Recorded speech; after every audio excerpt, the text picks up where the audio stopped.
Hello everyone and welcome back to Star Wars Battlefront.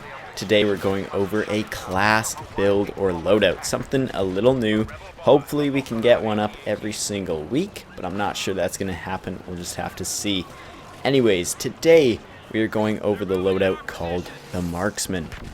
The loadout uses the Pulse Cannon, Scan Pulse, and Cycler Rifle.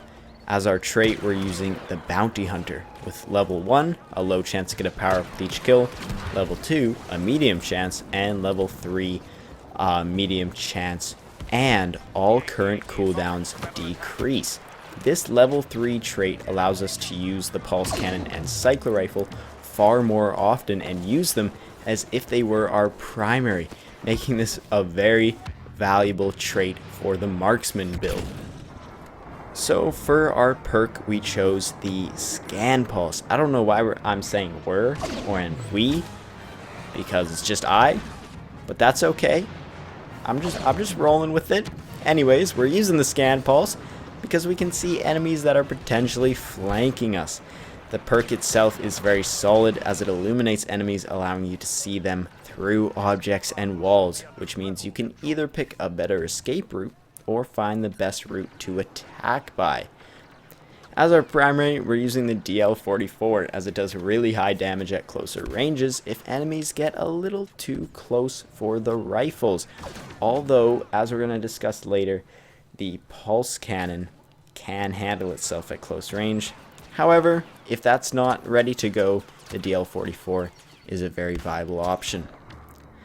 So the DL44 is also good at just finishing off enemies if you don't deal the full damage with one of the rifles. The Cycler Rifle will do around 90 points of damage with a body shot, and if you're able to hit that headshot, it will be a one-shot kill.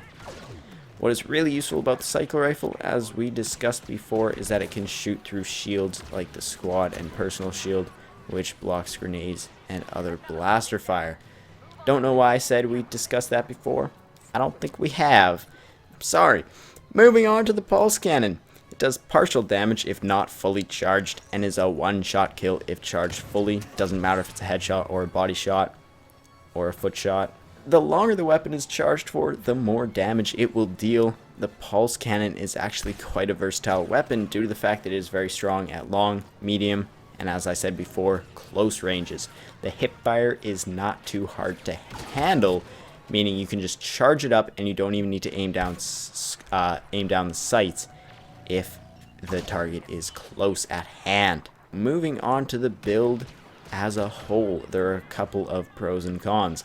The DL44 deals a very significant amount of damage at close range, and paired with longer range weapons such as the Pulse Cannon and the Cycler Rifle, it is quite a versatile loadout.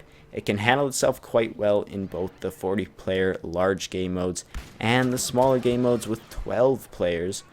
In fact, I found it to be slightly better in the smaller game modes. However, that might have just been because I was playing better when I was playing with the smaller game modes. I'm not sure if it's really true.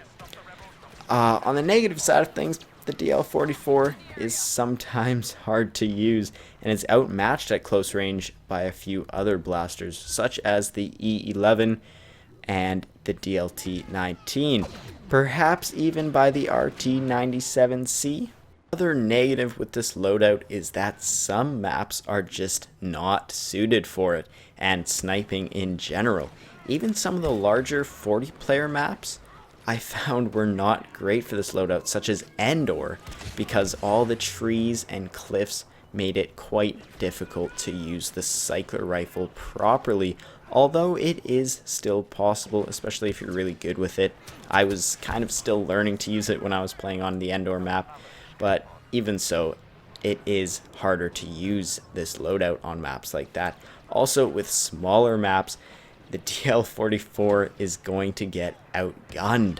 As we were just saying earlier, blasters such as the E11 and DLT-19 are going to be more useful in closer ranges. However, if you are really accurate with the DL44, you can certainly pull it off and defeat those blasters in close range, although that definitely does take quite a bit of accuracy. Also, using the cycler rifle at close range, I don't know, it can be done, but it's not the most sensible thing.